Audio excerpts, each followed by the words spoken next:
Hi everyone, I'm Brian Kilmeade. You know me from the Brian Kilmeade radio show, nationally syndicated, and hopefully from Fox and Friends on the Fox News channel, a show in which I co-host. And we're going to be looking at Andrew Jackson and his refusal to shine a British officer's shoes that almost cost him his life.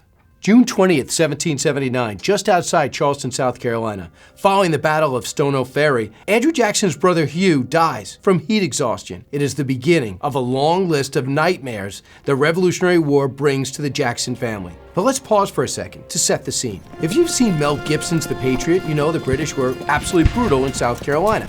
Yes, while most of that film is completely made up. For example, the church burning scene, the villain, aka Colonel Tavington, well, it was based on the real-life British Lieutenant Colonel Banastre Harrelton, who's also known as Bloody Tarleton. He received his moniker following the Waxhaws massacre on May 29, 1780. At the time, Waxhaw was a region of which was the border of North and South Carolina. After the British took Charleston on May 12, 1780, they continued moving into the interior until they reached Waxhaws. Now, Tarleton and 300 British soldiers killed 113 men and wounded 150. But they didn't stop there. Any wounded soldier they found still exhibiting signs of life, they proceeded to bayonet until dead. As a resident of Waxhaws, Andrew Jackson knew many of these dead and wounded, and so having already lost his brother to the British and many of his neighbors and friends, he decided at age 13 to join the fight against them. Perhaps Jackson's most famous moment from the Revolution came in April of 1781. After spending the night trying to escape a British party, he and his brother Robert had taken to hiding in their uncle's house in what is now known as Lancaster County, South Carolina. Unfortunately, one of their neighbors was a Tory or British sympathizer and ratted them out. Jackson and his brother were captured, and sometime in the moments afterwards, a British officer demanded that Jackson polish his boots.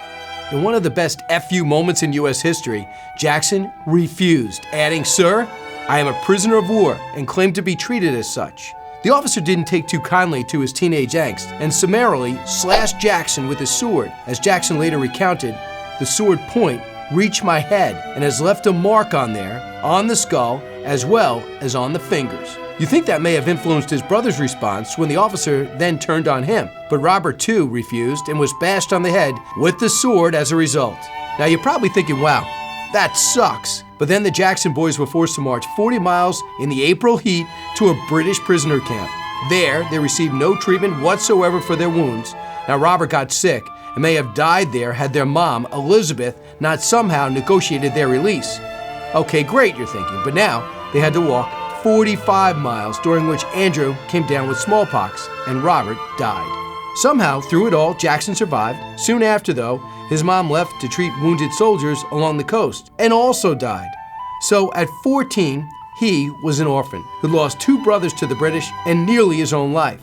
So you might imagine he had a little beef with them when the War of 1812 came around, which you can read about in my new book, Andrew Jackson and the Miracle of New Orleans, the battle that shaped America's destiny. What's your favorite Jackson story? Let us know in the comments, and be sure to check out Rated Red's YouTube channel for more strange Heartland history. I'm Brian Kilmeade.